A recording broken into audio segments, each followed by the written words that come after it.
Hi VC. I've got a new phone since I last recorded a video, so you may find the picture quality improves. Can't guarantee there'll be any change in the quality of the content, but hey, you know what I do by now. I've noticed a slightly worrying trend when I post videos, which is that every time I post a video, I seem to lose nearly as many subscribers as I gain, which is mildly concerning. It reminds me of bands who would appear on Top of the Pops in the 70s and 80s, and go on Top of the Pops pretty much a guarantee that your single would rocket up the charts the following week. But every now and then there's a band that went on. And bear in mind that a lot of the time we didn't know what bands looked like until they appeared on TV. So every now and then a band would go on, perform on Top of the Pops, and the following week the single would plummet out of the chart, never to be seen again. So I feel like I am the YouTube equivalent of one of those Top of the Pops acts. So yeah, if any of you are left after I've posted this video, it's really good to have you here. Okay, let's get to it. First off, Harvey Mandel's Baby Batter album. This is a US pressing on the Janus label. And it's actually a replacement for my my UK copy, which has a much better, slightly macabre bit of sleeve art. But this copy, which I picked up very, very cheap, has a trench across the whole of the first side, which doesn't make the stylus jump, but God knows what it's doing to it. Plays through, but I thought it was time to change, to upgrade. And this one plays like an absolute dream. It's a great album. Harvey Mandel was a member of Canned Heat, so there's a fair bit of blues on this, but his solo stuff, he goes well beyond the blues. There's psych elements. It's fully instrumental. On here there's a fair bit of funky blues rock. It's great stuff. So you get some Fender Rhodes piano. This Harvey Mandel's trademark guitar lines. He's just such a great guitar player. In fact, he auditioned for the Stones after Mick Taylor left. Don't know whether he was offered the gig or not, but he was certainly a good enough player to get it. So yeah, Baby Batter, Harvey Mandel. Really good album. I mean, good starting place for him would probably be his debut solo album, Cristo Redentor, which is classic stuff, but this isn't far behind. And like I say, there's a fair bit of a funky feel to this as well as the hard blues guitar, so really good stuff. Then this is one I picked up just because it looked interesting. I like the graphic on the cover. Electronic Music Volume 4. Never heard the first 3 volumes. But this one, as the sleeve tells me, features winners of the first International Electronic Music Competition held at Dartmouth College in 1968. Now I was worried this would probably be just your typical COD classical Moog synth noodlings, the sort of Wendy Carlos sort of stuff, which I'm not particularly big on.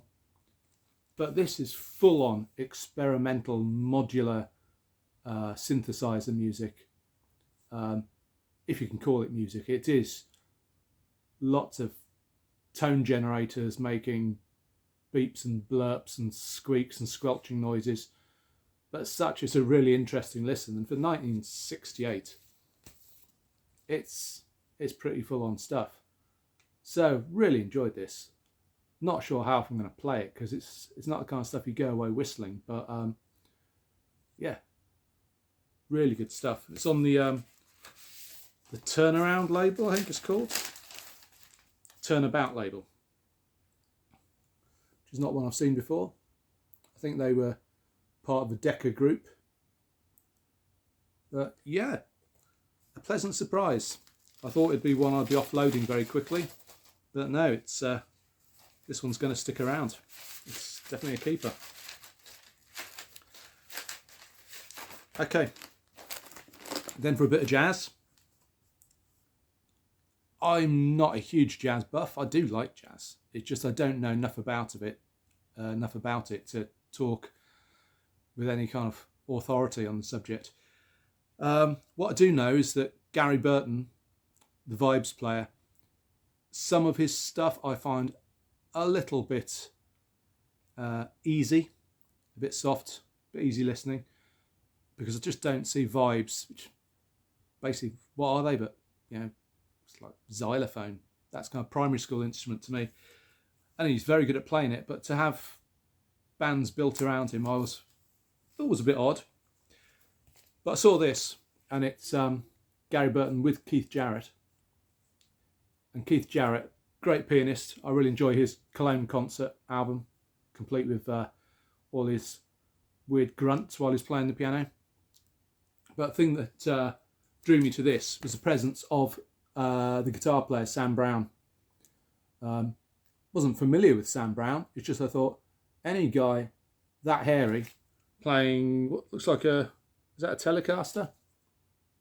Looks like that sort of body shape, doesn't it?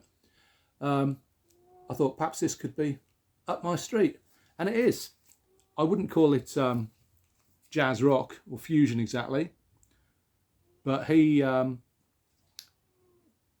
roughens up the sound enough that it's not too cosy. Makes this rather enjoyable.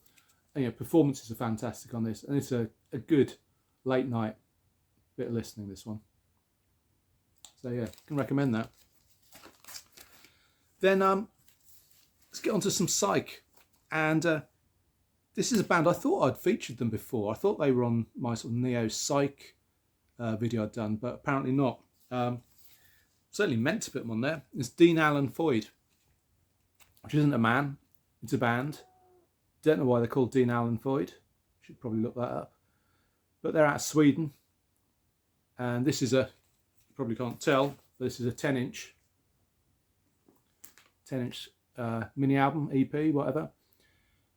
And this is a follow-up to their The Sounds Can Be So Cruel debut album, which is a fantastic album. And this follows in the same vein. It's kind of lo-fi psychedelia in some ways. That's not to say it's not ambitious and involving. And I'm just watching my cat climbing on top of a pile of records I've got put aside to sell at a record fair. Just wondering whether the whole lot's going to come crashing down. Okay, back to this. It is full on psychedelia. It reminds me a lot of Syd Barrett era Floyd. They chuck everything, including the kitchen sink, at this. Every psych effect you can think of. There's sitar swirls, backward guitar, phased vocals, stoned, treated lead vocals. It's really great stuff. I mean, looking at individual tracks, and there's 5 tracks on this mini album. The first track there, Sadness of Mankind. That's there's drums on there, which there aren't on all the tracks. Not a full kit anyway. Some of the tracks have kind of bells and cymbals, but no discernible beat as such. But that track starts with a good solid beat, and like I say, plenty of psychedelic effects. Good bit of organ on here. And it's a very, very trippy listen. There's hints of Hendrix on here, and even first track on second side, Leave Me Be, sounds like a psychedelic White Stripes almost, but very much more psychedelic than White Stripes, but that's the kind of closest comparison I could draw. Swedes are so good at producing brilliant music in it. Pretty much any genre they turn their hand to at the moment. This is no exception. Don't seem to have done anything for a while. This came out in 2013. I think they put out a live album since. But yeah, you should check them out.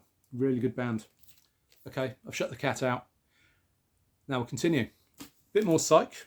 This was a new one on me. Picked this up, again, very cheaply. Just on a whim, because it looked interesting. And it's Flowers by Zulu, who's a Japanese guy, and I think you can probably see why I was drawn to that. He's drawing on the Revolver artwork, I think, for his inspiration there. Sitar, acoustic guitar. I thought, I can't go wrong with this one. It is just a 12-inch single, and it is really good stuff. He gets described as the psychedelic Japanese or Oriental Dylan, and yeah, I guess that pretty much sums him up. Lots of strummed acoustic guitar on here. He plays all the instruments. He sings, does his own backing vocals, and it's mellow, it's trippy. Like I say, it's acoustic with plenty of sitar on here. There is a fair bit of backwards electric guitar on here as well. No drum kit, just tambourine and the odd bit of percussion. Really good stuff. This copy was obviously a promo copy. There's various things in it, like a flyer for a gig he played at the HQ Club in Camden back in 1994, I think, when he released this. It's a promo photo, and you can see from the wall behind him what his influences are. You can see the Byrds up there, Dylan, Jefferson Airplane.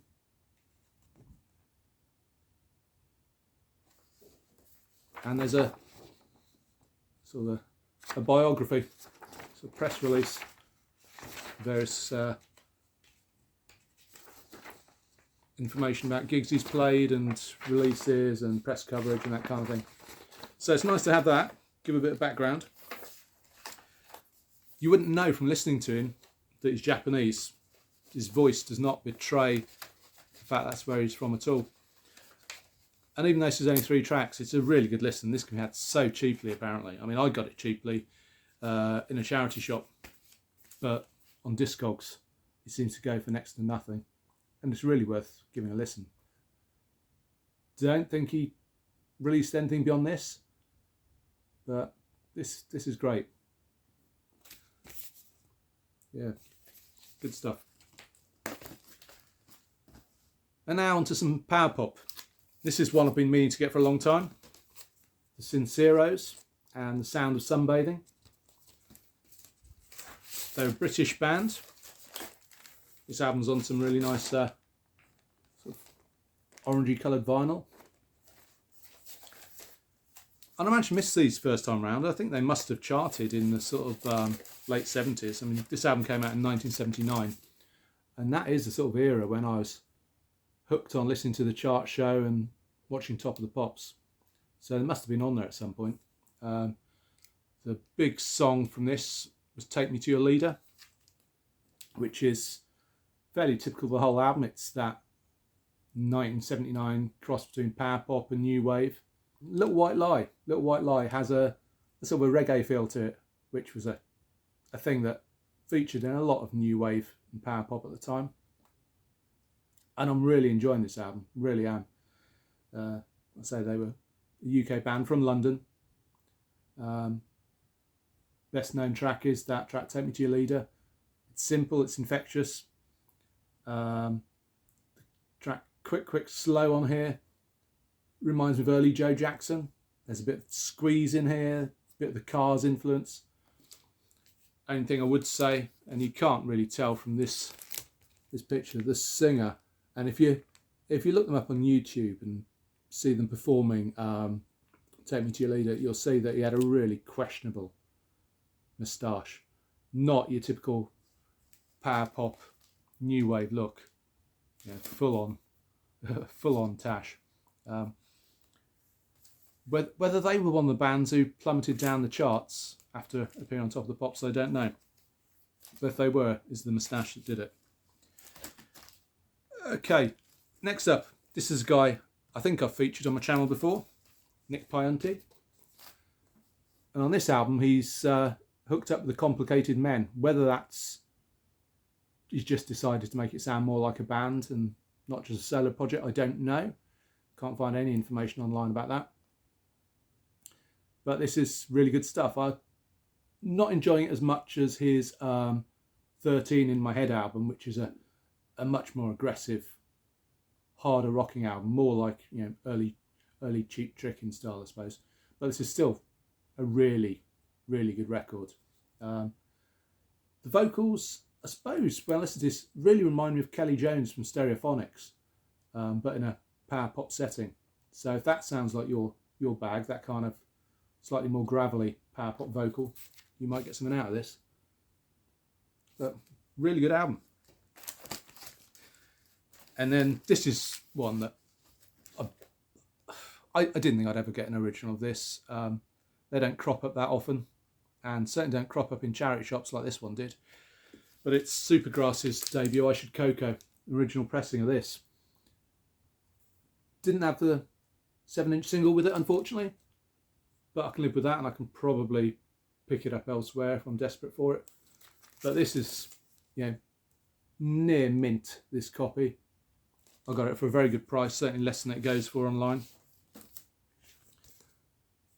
And it's great stuff. I still prefer their second album, In It For The Money. But this is fantastic. I mean, when you talk about Britpop, people always talk about who was the best Britpop band, Blur or Oasis. No, it was Supergrass. To me, they're the ones who are the best songwriters, whose catalogue stands up to close scrutiny.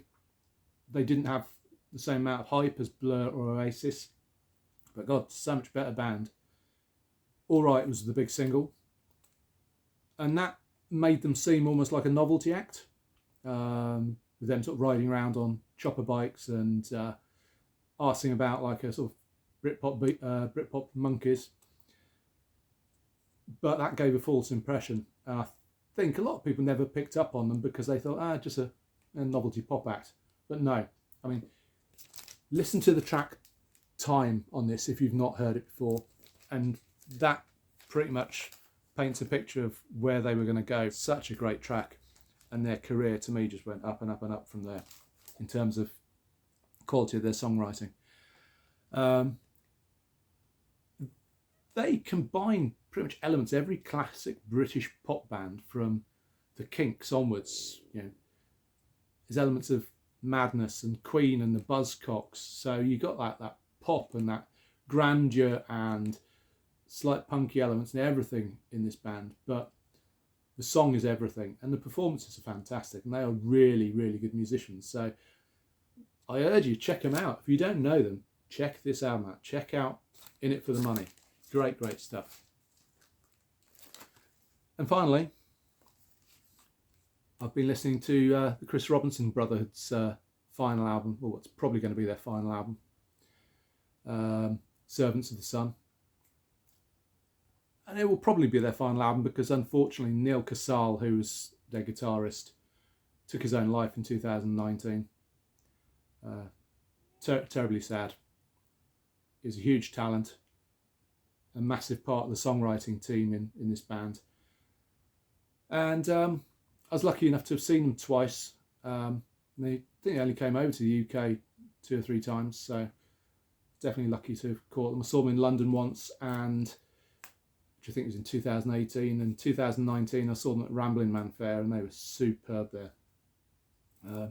Might stick a photo up here that I took at the gig. Obviously, Chris Robinson from the Black Crowes, it's one of his other projects. To me, I find far more enjoyable than Black Crowes. I like Black Crowes, but this band is just superb. It's Americana, it's funk, the funk elements certainly. It's psychedelic country blues. It has those Black Crowes elements, but there's a lot of Grateful Dead in here as well. And I can't recommend them highly enough. Again, I picked up this album at a very reasonable price. Plays like a dream. The only problem with it is that I've had to put a note on the back here. End of side 3, the runoff groove doesn't run off. It just throws the stylus back across the record, so I have to get up pretty sharpish and take it off. Otherwise, it's skidding all over the grooves there. But really, really, really good band, and definitely one to check out. Okay, so that's it for now. Next video is likely to be the second part of my bands who share the same name video. So check that one out when I post it. Until then, take care, support the Ukraine, and see you soon.